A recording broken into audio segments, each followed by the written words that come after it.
The Scottie Barnes leap is here, ladies and gentlemen. Although it's early in the season, Barnes is putting up career highs across the board and has popped on both ends of the floor. And while there are legitimate questions about the sustainability of Barnes' current hot streak offensively, there should be no questions about his improvements as a defender, something that was much more anticipated than any leap in scoring and creation. Barnes came into the league with his defensive awareness as a positive quality. In his first 2 years with the Raptors, there were spurts, flashes of that defensive awareness, but much like a lot of young defenders with potential, it took him a while to get adjusted to the professional game. Year 3, that awareness has been heightened, and he's living up to that defensive upside he had coming out of college. He is a menace as the weak side help, often timing, anticipating, and telegraphing drives to the rim for blocks and deflections, categories that he currently leads the Raptors in. As of right now, opposing teams are 9.1% less efficient at the rim with Scottie on the floor,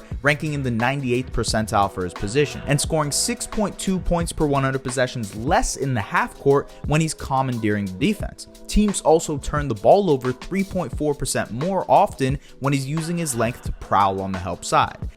And the reason why I think the defensive side of things this year is so special for Scottie is that it's creating a baseline for his stardom. This is what he can be even when the offense isn't flowing through him, even when his shot isn't falling. He can be a defensive superstar. Maybe the best example of this was during the Raptors game against the Mavericks. Scottie finished the game 4-15. He struggled offensively, but he was everywhere defensively, impacting the game in multiple ways. On this play, we see Scottie shadow Kyrie Irving's drive on the help side and extends his arm, nearly reaching the top of the backboard in order to get this block. Just incredible extension and great awareness on defense. And he does a great job of directing his teammates too. On this possession, he switches onto Jaden Hardy on the screening action, pushing Gary Trent Jr. over to, get out to Tim Hardaway Jr. And then as Tim Hardaway Jr. drives, he's still shadowing that drive and he's there for the poke out. And when I mention quarterbacking the defense, this is what I mean. Scottie is the backline defender right now. He is essentially commandeering the entire defense. He makes the call as to what the offense and the defense is going to be doing on this possession. Once again, he's shadowing Kyrie's drive, serving as the help on the back line. And when Kyrie jumps, he is now there trying to anticipate and jump the passing lane. He kicks it out to Tim Hardaway Jr., and Scottie recovers out to Jaden Hardy, and some great ball pressure that forces the turnover. The other great thing about Scottie and the length that he uses on defense is that he's great at recovering out to shooters. And because of that length, he's also great at getting into passing lanes and forcing turnovers just like this. And this is probably one of Scottie's best qualities as a defender. Not only does he not give up on defensive possessions, but he makes an extra effort to get out to jump shots and close out well, whether it be via flyby or hard closeout. This time it's a flyby on Derrick Jones Jr., who makes the shot, but still, watch where the pass comes from Jaden Hardy and where Scottie is when the pass is made to the point when the shot is taken. His ground coverage and anticipation and overall speed on the defensive end is absolutely insane. On this possession, Scottie has the wherewithal to know that the Mavericks are running a Spain pick and roll, and so he pre-switches the action, gets out onto Kyrie Irving, the shooter. Again, a hard closeout, contests the drive, and yes, Derrick Jones Jr. hits the shot here, but that's great defense from Scottie. And because of his length, he is so good at splitting the difference on the weak side. Here, he is essentially guarding two players with Grant Williams and both Kyrie Irving on that weak side. Luka makes a great pass to Grant, and here he's able to stunt. So he's actually getting out to both shooters here.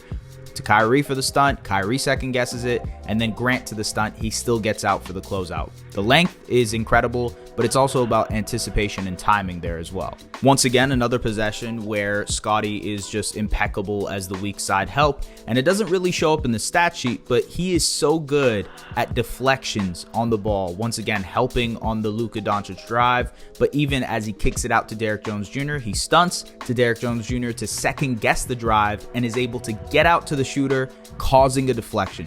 Really, really great defense by Scottie here. And the fact that he's also putting up a career high in rebounds and defensive rebound percentage, and not only is Scottie mucking up actions to help the Raptors get stops, but he's helping close out those possessions with some dominant rebounding. He isn't without his faults as a defender though. The on-ball defense has improved this year, and he is learning to utilize his length more to compensate for his lack of hip mobility, especially against quicker guards. But there are still times when he unnecessarily pressures the ball, gives up switches too often, and he tries to outsmart offenses by skipping rotations to get to the spot he thinks the offense is going. All of that is actually good just because it shows you the effort and buy-in, but ultimately it's more of a scheme thing. Just like how you wouldn't maximize Giannis Antetokounmpo or Jaren Jackson Jr. as defenders by asking them to guard one-on-one 30 feet away from the basket, you don't want to utilize Scottie as your primary defender. The Raptors have done a better job this season of putting him in positions to succeed on that end.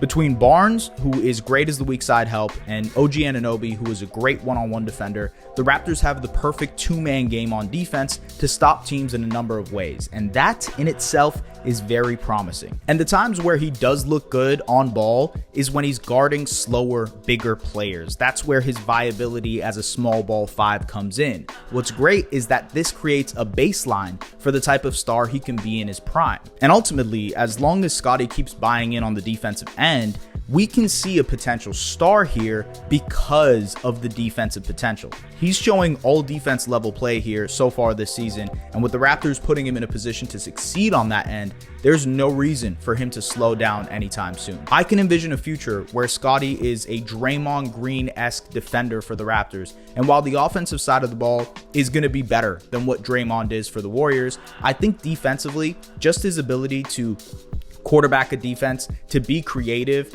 to obviously use his length to deter and contest shots, all of that makes him a pretty good candidate to become a future defensive player of the year. Does he ever get to that? That requires a level of buy-in. It requires a level of intensity that I think Scottie has in him to do and focus on the defensive end. So yes, Scottie Barnes is here on the defensive end, and I think regardless of the conversation between what his shooting will eventually be, how he'll look on the offensive end, there's two things that Scottie is proving can make him into a star, and that's his playmaking on offense and his defense, which is showing out so far this season. Thank you so much for listening to this video. This is a video essay version of an article that I wrote about Scottie Barnes this week on sdpn.ca. The link is in the description for you guys to check it out. Also, be sure to check out the Objective Basketball podcast where we talk about the NBA more generally. And yeah, if you want to, tap in. Take care.